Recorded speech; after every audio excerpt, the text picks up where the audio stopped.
Welcome back to our channel science with us. आज हम आपको फर्स्ट ईयर सेकेंड सेमेस्टर का एमसीक्यू सॉल्व कराएंगे, जो कि अभी 2024-25 सेशन का ये एमसीक्यू है। ये गोरखपुर यूनिवर्सिटी का पेपर है एमसीक्यू। और इसके पहले कि इस पेपर को हम सॉल्व कराएं, सबसे पहले हम आपको इसकी थोड़ी डिटेल ले दें, इस पेपर के बैकग्राउंड की थोड़ी डिटेल ले दें। जैसे कि यह फिजिक्स का पेपर है, इसका कोर्स टाइटल है thermal physics and semiconductor devices and PHY 103F/PHY 104। इस पेपर की ID 5397 है। इस पेपर में टोटल 50 क्वेश्चंस दिए गए थे, लेकिन मैंने इसे 2 पार्ट्स में डिवाइड कर दिया है क्योंकि वीडियो काफ़ी लेंदी हो रही थी। तो इसलिए फर्स्ट पार्ट में केवल आपको 1 से 25 तक के क्वेश्चंस के सलूशन मिलेंगे और नेक्स्ट जो पार्ट आएगा उसमें आपको 26 से 50 तक के क्वेश्चन के सलूशन मिल जाएंगे। इस पेपर की जो टाइमिंग थी वो थी 1.5 आवर और ये जो पूरा पेपर था उसके मैक्सिमम मार्क्स थे 75। इसमें ये बताया गया था कि इट मीन्स कि अगर ये 75 मार्क्स का है, इट मीन्स कि पर क्वेश्चन आपका पड़ता है 1.5 मार्क्स से, अगर आप उसके करेक्ट आंसर देते हैं। ओके, तो ये तो हो गया इस पेपर का थोड़ा बहुत बैकग्राउंड जो मुझे बताना था। अब चलते हैं इस पेपर में जो क्वेश्चंस आए हुए हैं उनको सॉल्व करते हैं।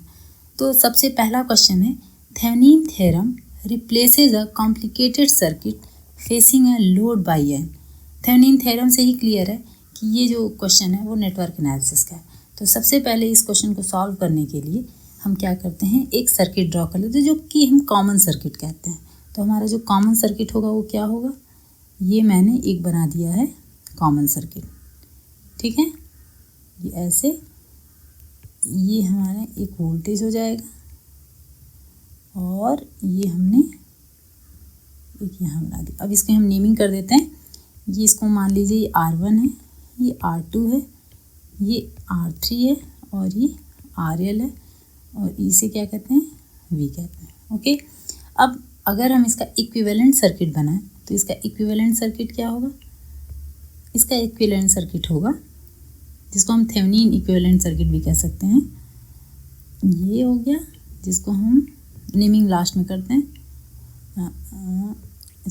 इसको हम ऐसे कर देते हैं और ये हमारा हो गया ऐसे। ठीक है, ये हो गया लोड रेजिस्टेंस, इसको हम थेवेनिन रेजिस्टेंस और इसको हम थेवेनिन वोल्टेज कहते हैं। हो गया, तो इस ये कॉमन सर्किट का जो इक्विवेलेंट सर्किट है वो ये रहा।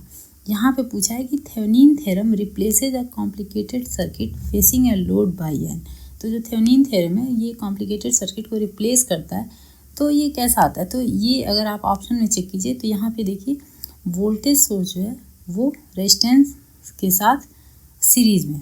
तो हमारा कौन सा आंसर सही होगा, तो वोल्टेज सोर्स ये रहा और सीरीज रजिस्टर। इट मीन्स कि हमारा फर्स्ट का ऑप्शन डी सही है, ideal voltage source and series register, जो कि आइडियल वोल्टेज सोर्स ये है और सीरीज रेजिस्टेंस ये है आपका। ठीक है, ओके, नेक्स्ट क्वेश्चन चलते हैं। हमारा नेक्स्ट क्वेश्चन है, ये भी हमारा देखिए तो नेटवर्क एनालिसिस से ही है।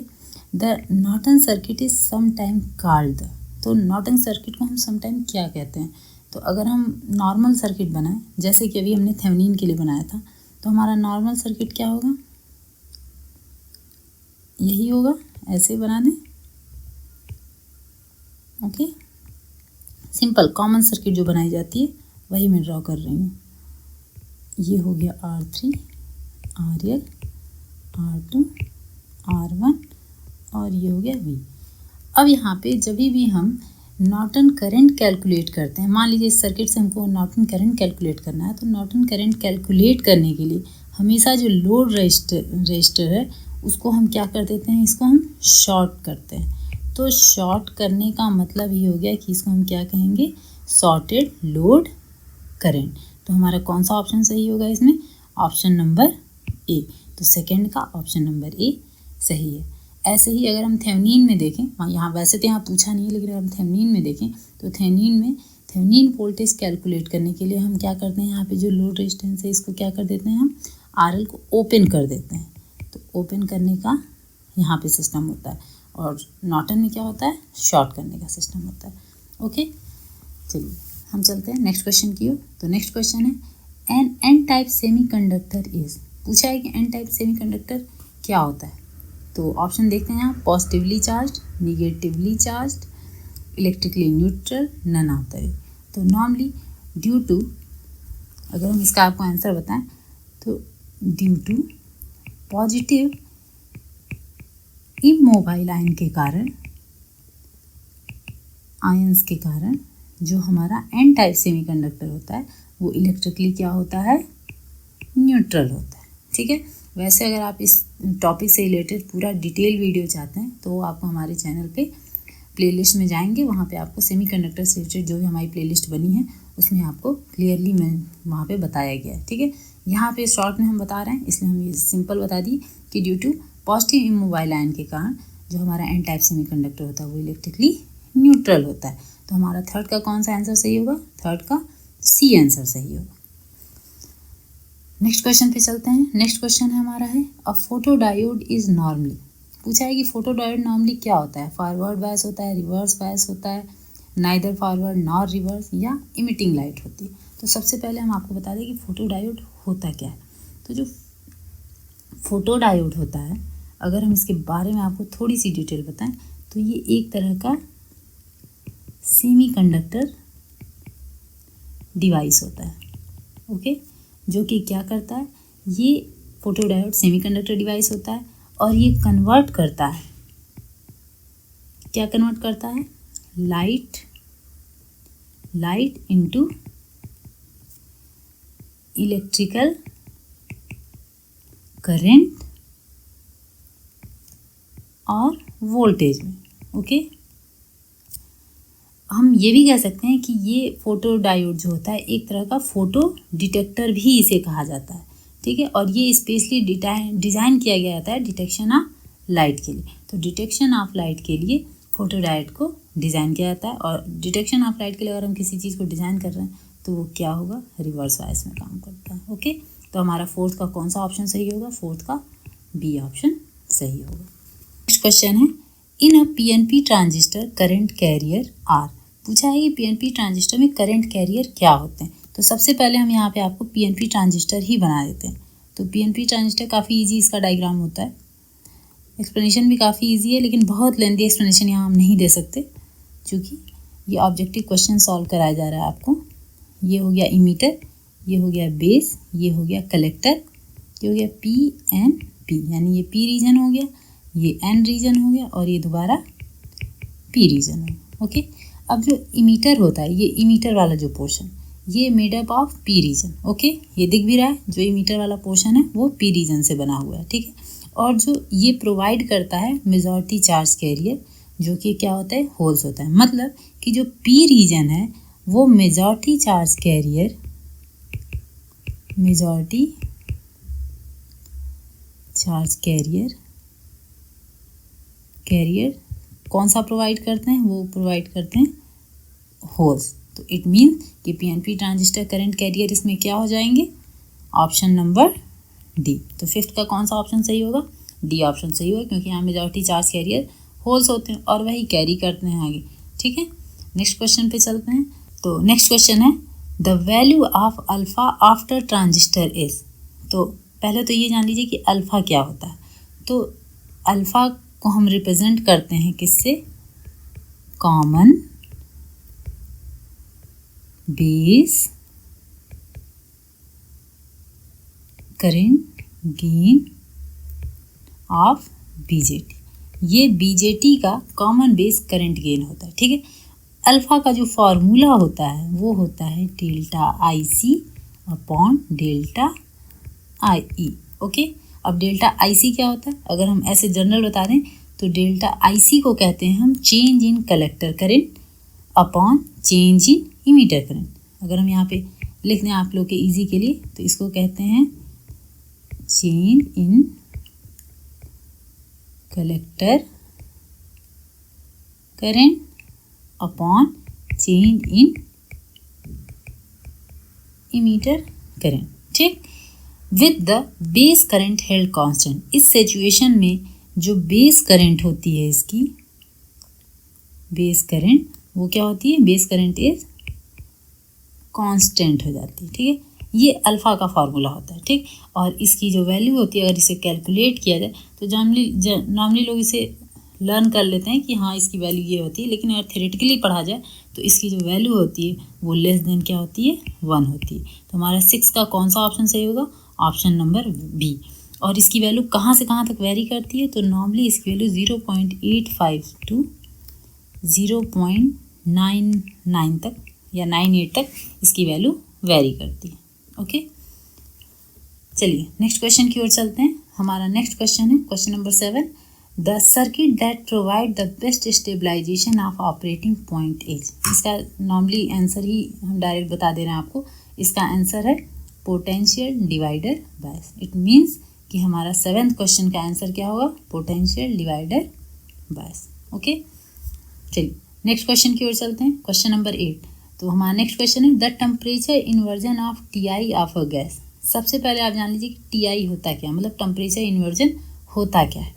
तो अगर हम टीआई के बारे में एक्सप्लेन करें तो टीआई, अगर सपोज कर लीजिए कि ये एक लाइन है जिसको हमने कह दिया ये टेम्परेचर इन्वर्जन है, मतलब पर्टिकुलर एक कोई टेम्परेचर है, ठीक है, ये मान लीजिए। तो वह टेम्परेचर, इस लाइन को ही हम कह दे रहे हैं कि वह टेम्परेचर जिसके ऊपर, ठीक, यदि गैस को एडियाबेटिकली एक्सपेंड करें, ठीक है। अगर हम थर्मोडायनेमिक्स में एडियाबेटिकली एक ऑप्शन होता है एक्सपेंड करने का, तो अगर हम किसी भी टेम्परेचर को, ये कोई भी टेम्परेचर है जिसको हम एडियाबेटिकली अगर गैस को एक्सपेंड किया जाए तो वो क्या हो जाए, वो वार्म हो जाए। लेकिन यदि गैस को इस पर्टिकुलर टेम्परेचर के नीचे किया जाए, लो किया जाए, तो वो क्या हो जाए, कूल हो जाए, ठीक। तो ये जो पर्टिकुलर टेम्परेचर होता है इसी को हम क्या कहते हैं, टेम्परेचर इन्वर्जन, ठीक है। इसके ऊपर एडियाबेटिकली एक्सपेंड करें तो गैस क्या हो जाए, वार्म हो जाए, और इसके नीचे अगर हम इसे कूल करें, लोअर देन टीआई करें, तो ये क्या हो जाए, गैस कूल हो जाए। ओके, तो हम उसको कहते हैं टेम्परेचर इन्वर्जन। इसका डेरिवेशन होता है जो कि यहाँ हम कैलकुलेट नहीं कर सकते क्योंकि वो काफ़ी लेंथी हो जाएगा। तो जनरली इसका जो ऑप्शन है वो हम डायरेक्ट आपको बताते हैं। तो इसका ऑप्शन क्या होगा, 8th का बी, तो 2a/RB, ये इसका आंसर होगा। ओके, क्वेश्चन नंबर 9, हमारा नेक्स्ट क्वेश्चन मैक्सवेल से रिलेटेड है, ये भी थर्मोडायनेमिक्स में ही चल रहा है। तो क्वेश्चन पूछा गया है मैक्सवेल थर्मोडायनेमिक रिलेशन इज। यहाँ पे 4 ऑप्शन दिए हुए हैं और पूछा है कि मैक्सवेल थर्मोडायनेमिक्स रिलेशन कौन सा इसमें से सही है। वैसे अगर आपको जनरल पता हो तो मैक्सवेल थर्मोडायनेमिक रिलेशन जो होता है वो 4 होते हैं, जिसको हम कहते हैं सेट ऑफ 4 इक्वेशन होते हैं, जो कि डिराइव्ड किससे कहते हैं, वो डिराइव फ्रॉम होते हैं। ये जो मैक्सवेल थर्मोडायनेमिक रिलेशन होता है ये टोटल कितने होते हैं, ये होते हैं सेट ऑफ 4 इक्वेशन होते हैं जो कि डिराइव्ड फ्रॉम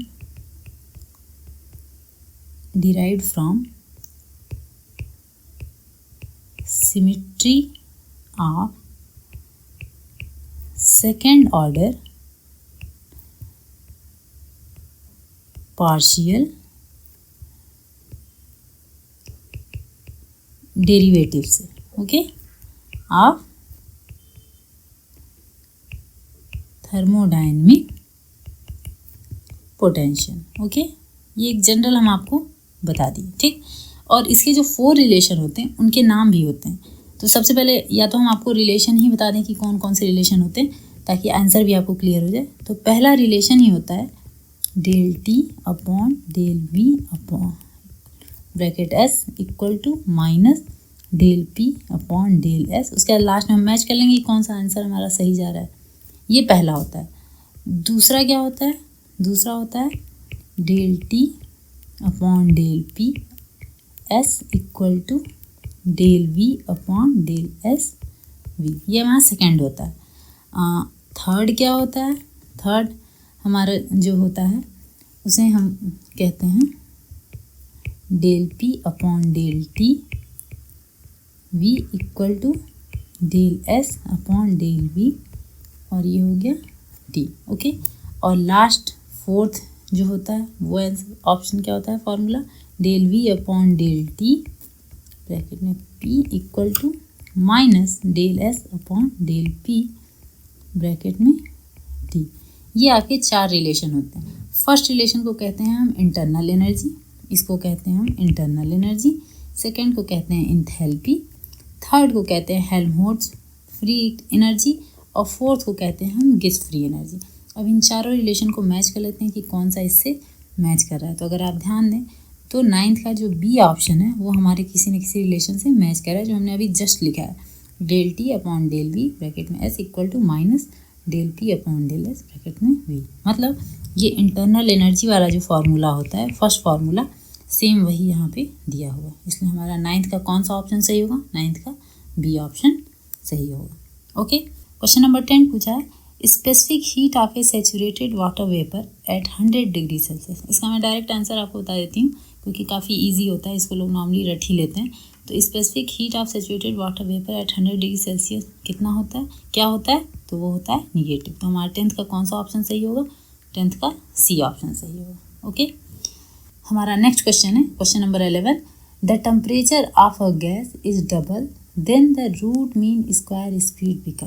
पूछा है कि अगर टेम्परेचर ऑफ गैस डबल कर दिया जाए तो आरएमएस स्पीड जो होती है वो कितनी होती है।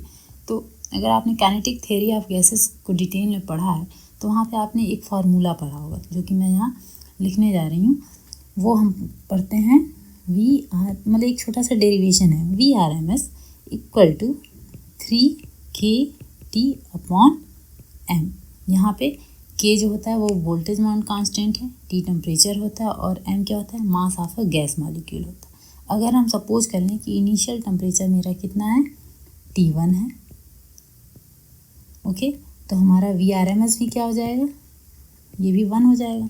ठीक, तो हम इस फार्मूले को क्या कर सकते हैं? तब हम इस फार्मूले को ऐसे लिख सकते हैं, V R M S 1 equal to root में 3kT1 अपॉन एम।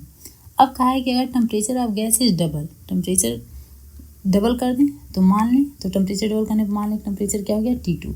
और किसका डबल करना है? फर्स्ट वाले टेम्परेचर का। तो फर्स्ट में टेम्परेचर क्या था मेरा? T1, तो उसको डबल कर दे तो क्या हो जाएगा? 2T1। तो अब मेरा वी आर एम एस क्या आएगा? वी आर एम एस जो होगा वो भी 2 हो जाएगा और वो आएगा कितना? 3k। T1 के स्थान पे हम क्या लिख देंगे? 2T1 upon small m।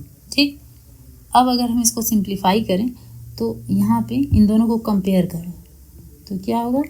We R M S 1 equal to, ये दोनों कंपेयर किया जाए, T2 इक्वल टू T1, तो V R M S sorry 1 minute.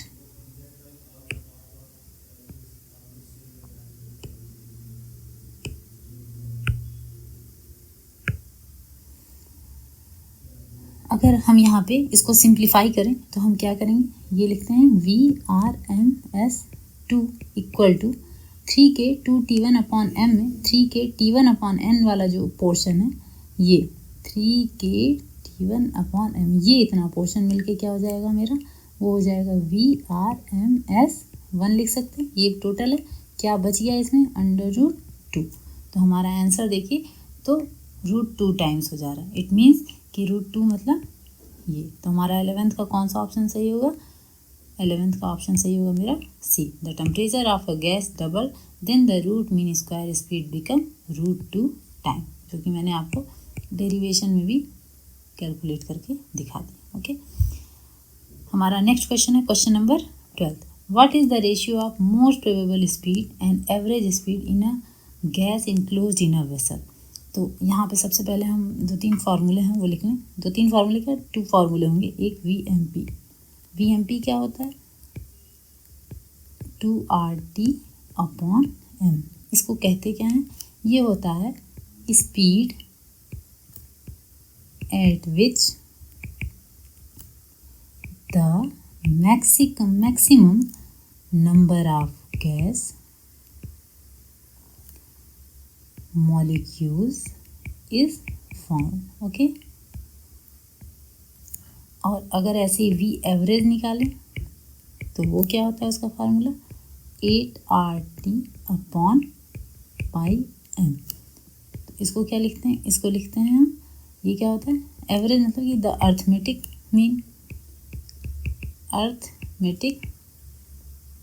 Mean of speed of all gas molecule. ठीक है, ये दो फॉर्मूले होते हैं। बस अब हमें करना क्या है, इन दोनों को आपस में डिवाइड कर देना है। तो VMP अपॉन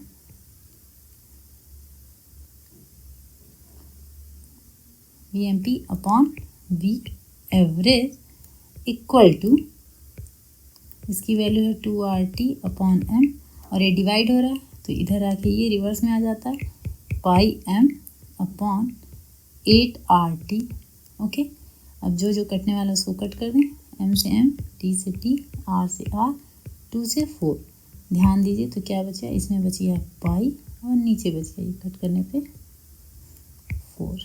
तो हमारा आंसर क्या हो जाएगा, π/4, रूट π/4, सॉरी यहाँ नहीं रूट है, रूट π/4। ठीक, तो what is the ratio of most probable speed and average speed in a gas enclosed in a vessel is option number A. तो नेक्स्ट क्वेश्चन है question number 13। If the degree of freedom of a gas RF, then the ratio of its two specific heats CP/CV is given by. ये CP/CV का thermodynamics में अच्छा खासा derivation है, relation है, काफ़ी कुछ है इससे रिलेटेड।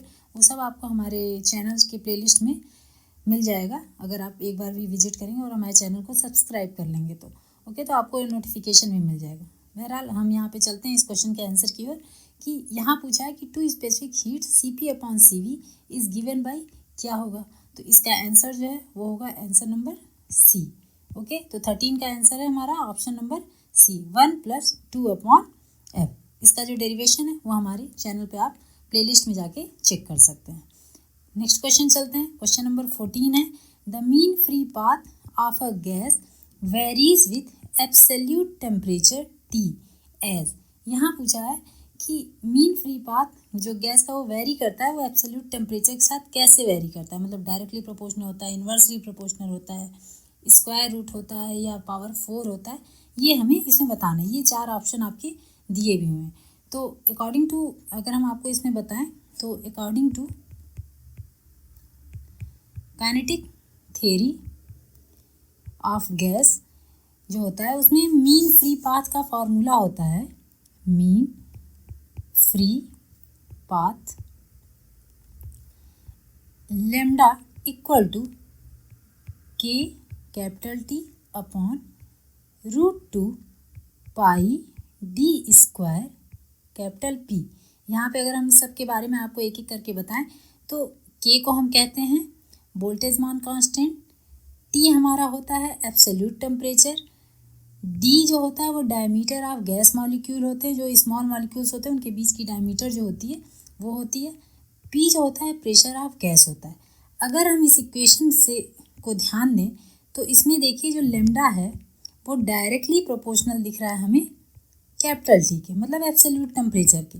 मीन फ्री पाथ जो डायरेक्टली प्रोपोर्शनल है कैपिटल T के। इसका मतलब क्या है, इसका मतलब है कि अगर टेम्परेचर इंक्रीज कर रहा है, अगर मान लीजिए कि टेम्परेचर मेरा इंक्रीज कर रहा है तो लेमडा आल्सो इंक्रीजेस। ओके, या हम ये भी कह सकते हैं कि अगर लेमडा इंक्रीज कर रहा है, ठीक, तो ये किसके साथ इंक्रीज करेगा, इंक्रीजिंग विथ टेम्परेचर, यानी विथ इंक्रीजिंग टेम्परेचर। इसका मतलब हमारा आंसर क्या सही होगा, हमारा आंसर सही होगा लेमडा डायरेक्टली प्रोपोर्शनल T। तो ऑप्शन हमारा कौन सा है, ऑप्शन नंबर ए। तो 14 का कौन सा ऑप्शन होगा मेरा, 14 का ऑप्शन नंबर ए, डायरेक्टली प्रोपोर्शनल होंगे। ओके, नेक्स्ट क्वेश्चन पे चलते हैं, question number 15, molecular density in a gas is n and the diameter of its molecule is d, then the mean free path of molecule। ये direct formula पूछा है जो कि derivation है इसका, ये भी आपको हमारे प्लेलिस्ट में मिल जाएगा चैनल के। तो अगर हम डायरेक्ट इसका फार्मूला आपको बताएं तो वो होता है 1/√2 पाई ND²। मैच कर लीजिए कौन सा है, तो ऑप्शन ए नहीं है, बी भी नहीं दिख रहा है, √2 इसी में है तो √2 पाई ND²। तो मेरा कौन सा ऑप्शन सही होगा? 15 का सी ऑप्शन सही होगा। ओके, नेक्स्ट क्वेश्चन की ओर चलते हैं। क्वेश्चन नंबर 16, इसमें पूछा है the average translational kinetic energy पर मॉलिक्यूल ऑफ एनी गैस। ये भी फिक्स वैल्यू होती है। इसमें फिक्स वैल्यू मीन्स कि इसका भी फॉर्मूला फिक्स होता है। ये 16 का कौन सा ऑप्शन होगा? 1/2 kT, 3/2 kT एंड 5/2 kT। अगर आपने ये चैप्टर अच्छे से पढ़ा होगा तो आपको इसमें पता होगा कि इसका आंसर कौन सा होगा? 16 का सी। इट मीन्स 3/2 kT, जहाँ T मेरा एब्सोल्यूट टेम्परेचर और K मेरा क्या हो जाएगा? वोल्टेज मान कांस्टेंट हो जाएगा। ओके, नेक्स्ट क्वेश्चन की ओर चलते हैं। नेक्स्ट क्वेश्चन है अकॉर्डिंग टू वीन्स लॉ। अब वीन्स लॉ के अकॉर्डिंग इसमें से पूछा है कि कौन सा ऑप्शन आपका सही है। ये 4 फार्मूले दिए गए हैं, इसमें से कौन से फार्मूले सही हैं। तो अगर हम ध्यान दें तो वीन्स लॉ का फार्मूला जो होता है, उसके पहले अगर हम इसके बारे में थोड़ा सा एक्सप्लेन कर दें तो होता है lambda m directly proportional 1/T। ठीक है, और अगर हम लैम्डा m को इस साइड कर दें, लैम्डा m ये अगर इस साइड कर दें हम, तो ये हो जाएगा lambda m T equal to constant. Okay, तो ये हमारा फॉर्मूला होता है। अब ये होता क्या है? इसे हम कहते हैं the peak wavelength of the radiation emitted by a black body is inversely proportional to its absolute temperature. Okay, एक बार और बताते हैं। इसे कहते हैं the peak wavelength of the radiation emitted by a black body. Black body के द्वारा जो रेडिएशन इमिटेड होती है वो डायरेक्टली प्रोपोर्शनल होती है किसके? आपके एब्सोल्यूट टेम्परेचर के। इनवर्सली प्रोपोर्शनल होती है एब्सोल्यूट टेम्परेचर के। अगर इसको हम सॉल्व करें तो इसको अगर हम इस साइड कर देते हैं तो lambda T equal to constant. अगर हम इस कांस्टेंट को कुछ मान लें, सपोज कर लें lambda T equal to B, तो अब क्या हो जाएगा? इसको कहते हैं हम पीक वेवलेंथ। ये आपका हो गया टेम्परेचर, जिसको एब्सोल्यूट टेम्परेचर कहते हैं, और इसे कहते हैं हम वीन्स डिस्प्लेसमेंट कांस्टेंट। ओके, तो मेरा कौन सा ऑप्शन सही होगा? और ध्यान दीजिए lambda m T equal to B लिखे या lambda m T equal to constant, तो ऑप्शन नंबर ए हमारा सही होगा। तो 17 का कौन सा ऑप्शन सही होगा? 17 का ए होगा। ओके, नेक्स्ट क्वेश्चन की ओर चलते हैं। नेक्स्ट क्वेश्चन 18 है द स्टीफन का law of perfectly black body is. ये भी डायरेक्ट फार्मूला पूछा है आपका, तो अगर हम इसका डायरेक्ट फार्मूला बताएं उसके पहले हम इसके बारे में थोड़ा बताते हैं कि ये होता क्या है। जो स्टीफन लॉ होता है वो कहता है the rate of emission of a perfectly black body is directly proportional to the 4th power of its absolute temperature. अब इसको हम मैथमेटिकली लिख देते हैं। हमने बोला क्या है? The rate of emission of a perfectly black body, ठीक है, वो जिसको हम ई से डिनोट करते हैं, is directly proportional to the 4th power of absolute temperature. तो ये हो गया T और ये हो गया इसकी 4th पावर। ठीक, अब अगर इसको हम सॉल्व करें तो E equal to sigma T के पावर 4। यहाँ सिग्मा ही क्या कहलाता है? Stephen constant. ओके, लेकिन अगर ये बॉडी परफेक्टली ब्लैक बॉडी ना हो, if body is not perfectly black, then relative emittance मान लीजिए कि ये होगा। मतलब कि अगर परफेक्टली ब्लैक बॉडी है तब तो भाई सब कुछ आइडियली होता है, लेकिन अगर परफेक्टली नहीं है तो इस फॉर्मूले में एक चीज़ की एंट्री हो जाएगी, उसे कहेंगे हम स्मॉल ई, जिसको हम कहते हैं रिलेटिव इमिटेंस सिग्मा T के पावर 4। ये तब है जब body is not perfect black body. लेकिन यहाँ पे अगर ये ऑप्शन होता है कि नॉट परफेक्ट ब्लैक बॉडी, तब हमारा आंसर होता है ये। लेकिन यहाँ पूछा है कि परफेक्टली ब्लैक बॉडी है, इसलिए हमारा आंसर क्या होगा? E equal to sigma T के पावर 4। तो इसका ऑप्शन कौन सा सही होगा? 18 का ऑप्शन नंबर ए सही होगा। ओके, नेक्स्ट क्वेश्चन चलते हैं। नेक्स्ट क्वेश्चन है the black body emits. Question number 19 है द ब्लैक बॉडी इमिट्स। पूछा है कैसा इमिट्स करता है? Line spectrum, band spectrum, continuous spectrum या मिक्स्ड स्पेक्ट्रम। तो इसमें पहले हम आपको बता दें कि ये ब्लैक बॉडी क्या इमिट करने की बात कर रहा है या डिफिनीशन क्या है इसकी। तो अगर हम ब्लैक बॉडी की डिफिनीशन बोलें तो अ black body is an identical object, थोड़ा बहुत लिख भी देते हैं, जो ब्लैक बॉडी होती है वो क्या होती है, identical object that absorb all electromagnetic radiation, absorb all electromagnetic radiation, ठीक। It comes in contact with it, अगर ये कॉन्टेक्ट में आती है तो ये सबको क्या कर लेती है, एब्जॉर्व कर लेती है। इट देन इमिट्स, अब अगर ये इमिट्स करेगी thermal radiation in a form of continuous spectrum, ठीक है। अगर ये ब्लैक बॉडी है तो ये चीज़ों को तो उसको कम्प्लीटली एब्जॉर्व करेगी, लेकिन जब ये इमिट करना शुरू करती है, थर्मल रेडिएशन इसमें से होता है, तो वो जो रेडिएशन होगा वो कॉन्टीन्यूअस स्पेक्ट्रम के फॉर्म में होता है, ठीक है। According to its temperature, depend करता है उस वक्त टेम्परेचर आपका कैसा है, ठीक। लेकिन जो इमिट होगा वो कॉन्टीन्यूअस स्पेक्ट्रम के ही फॉर्म में होगा, इसलिए 19 का कौन सा ऑप्शन सही होगा, option number C. Next question पे चलते हैं। नेक्स्ट क्वेश्चन है average energy of Planck oscillator is, okay. Planck oscillator की एवरेज एनर्जी पूछा है, तो इसका डायरेक्ट फार्मूला होता है option number C, capital E equal to H nu upon E के power H nu oblique K T -1। इसका भी डेरिवेशन आपको हमारे प्लेलिस्ट में मिल जाएगा जब हमारे चैनल के आप प्लेलिस्ट को एक बार विजिट करेंगे, ठीक है। विजिट करने के लिए आप हमारे चैनल को सब्सक्राइब कर लीजिए, और अगर आपकी भी कोई क्वेरी हो तो आप हमें कमेंट में पूछ सकते हैं, ओके। और ये भी ज़रूर बताइए कि आप किस यूनिवर्सिटी से हमारे चैनल को देख रहे हैं, मतलब आप किस यूनिवर्सिटी में पढ़ते हैं, और आपको और किस यूनिवर्सिटी का पेपर चाहिए और उसके सोल्यूशन चाहिए, ये भी हमें कमेंट में ज़रूर बताइएगा, ओके। नेक्स्ट क्वेश्चन की ओर चलते हैं। अब तो काफ़ी कम क्वेश्चन बचे। क्वेश्चन नंबर 21, क्वेश्चन नंबर 21 कह रहा है Rayleigh Jeans law of radiation. अच्छा, okay, Rayleigh Jeans law of radiation, ये भी आपको सिंपल बता देना है कि ये किसके लिए फॉलो करता है। तो अगर हम इसको बताएं तो ये लोअर फ्रीक्वेंसी के लिए फॉलो की जाती, मतलब रिले जीन्स फॉलो होता है। तो लोअर फ्रीक्वेंसी, जहाँ लोअर फ्रीक्वेंसी होगा वहाँ वेवलेंथ क्या हो जाती है, हायर हो जाती है। यहाँ वेवलेंथ के टर्म में पूछा है, तो बट ऑब्वियस अगर हम लोअर फ्रीक्वेंसी कर रहे हैं तो लॉन्गर वेवलेंथ, इसका मतलब कि ऑप्शन नंबर हमारा कौन सा सही होगा, बी होगा। तो 21 का कौन सा ऑप्शन हो गया, बी ऑप्शन हो गया। नेक्स्ट क्वेश्चन की ओर चलते हैं। क्वेश्चन नंबर 22 है the relation between pressure P and energy density U of diffusion radiation is. इसका भी डायरेक्ट रिलेशन यहाँ पे हम आपको बता देते हैं, और इसकी डिटेल आपको हमारे प्लेलिस्ट में मिल जाएगी। और जो एक दो पार्ट्स की नहीं मिल रही है उसकी वीडियो अभी इन फ्यूचर हम लोग अपलोड करेंगे, जो कि जल्दी अपलोड करेंगे 1-2 दिन में, ओके। तो हमारा नेक्स्ट क्वेश्चन का आंसर होगा the relation between pressure P and energy density U of diffusion radiation is.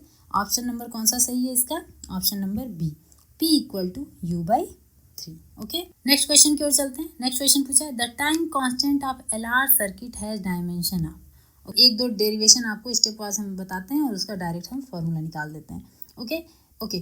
तो ये हम डेरिवेशन शुरू करते हैं। अगर हम बताएं तो स्मॉल e इक्वल टू होता है L di/dt। हम इसका काफ़ी डिटेल एक्सप्लेनेशन यहाँ नहीं दे रहे हैं, बस आपको हम कैलकुलेट करके दिखा रहे हैं कि ये कैसे सॉल्व हो रहा है। L इक्वल टू होता है E equal to di/dt, okay. और R इक्वल टू, तो ये L की वैल्यू हो गई, R की वैल्यू होती है E/I। E के स्थान पे V वोल्टेज होता है। अगर हम ध्यान दें कि V इक्वल टू क्या होता है IR, तो हम R इक्वल टू क्या लिख सकते हैं, हम लिख सकते हैं V/I।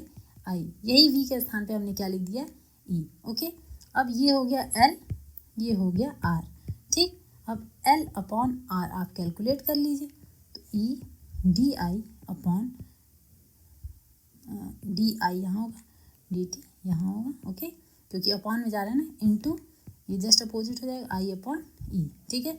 अगर ये देखा जाए तो ये सब कुछ कट जाएंगे, E से E, I से I, ठीक। तो हमारा क्या बच गया केवल T। तो L/R इक्वल टू T, और T का डायमेंशन क्या होगा, अगर इसका डायमेंशन देखें तो डायमेंशन हमारा क्या हो जाएगा, कैपिटल T। तो हमारा कौन सा ऑप्शन सही होगा, 23 का ऑप्शन नंबर सी सही होगा, ओके। नेक्स्ट क्वेश्चन की ओर चलते हैं। नेक्स्ट क्वेश्चन हमारा है question number B. A capacitor of capacitance C with an initial charge Q0 is allowed to discharge through a resistance capital R. The charge after time T is, इसका भी direct formula यहाँ पे आपको बताते हैं, इसका डेरिवेशन भी, लेकिन हम यहाँ पे अभी आपको डायरेक्ट फार्मूला बताते हैं क्योंकि वीडियो हमारी काफ़ी लेंदी अब होने वाली है। तो 24 का कौन सा ऑप्शन सही होगा? ऑप्शन नंबर होगा इसका बी सही। Q is equal to Q0 या Q0 e के power -t upon RC। Okay, next and last question की ओर चलते हैं। इसकी तो वीडियो भी अपलोडेड है। 25 है, the most accurate bridge to measure self inductance of a coil is. Okay, यहाँ पे पूछा है कि सब कौन सा ब्रिज वैल्यू देता है सेल्फ इंडक्टेंस का अगर हम मेज़र करते हैं तो इसमें अगर ऑप्शन देखा जाए, De Sauty bridge, Schering bridge, Anderson bridge and Wien bridge. जो एंडरसन ब्रिज होता है वो सबसे आपको एक्यूरेट वैल्यू देता है। इसका आपको हमारे प्लेलिस्ट में इसकी अच्छी खासी डिटेल लेक्चर मिल जाएगी जो हमारे कलीग ने बनाई है, तो आप वहाँ से जाके इसको विजिट कर सकते हैं। ओके, तो 25 का कौन सा ऑप्शन सही होगा? ऑप्शन नंबर सी। ओके, तो ये आपके 1 to 25 MCQ मैंने सॉल्व करा दिए हैं। अभी इसके बाद आपके बचे हैं 26 to 50 MCQ। ठीक है, ये अभी आपके बचे हुए हैं जो कि हमें बताने हैं। ये आपके फाइनल हो गए हैं और ये अब हम आगे नेक्स्ट वीडियो में उसको कंटिन्यू करेंगे। आप हमें ज़रूर बताइएगा कि आपको हमारा ये सोल्यूशन कैसा लगा, आपको हमारे एक्सप्लेनेशन कैसे लगे, आप किस यूनिवर्सिटी से देख रहे हैं ये भी बताइएगा, और किस यूनिवर्सिटी का आपको हमसे पेपर चाहिए, उसके सोल्यूशन चाहिए, लेक्चर चाहिए, और कौन सी चीज़ें चाहिए, जितने मटेरियल चाहिए, PDF चाहिए, नोट्स चाहिए, इन सब के बारे में आप चाहें तो हमें मेल कर सकते हैं या हमें कमेंट में बता सकते हैं। ठीक है, उसके बाद हम वो भी प्रोवाइड कराने की पूरी कोशिश करेंगे। हमारे चैनल को सब्सक्राइब कीजिएगा ताकि आपको नोटिफिकेशन मिलती रहेगी। Okay, thanks, bye.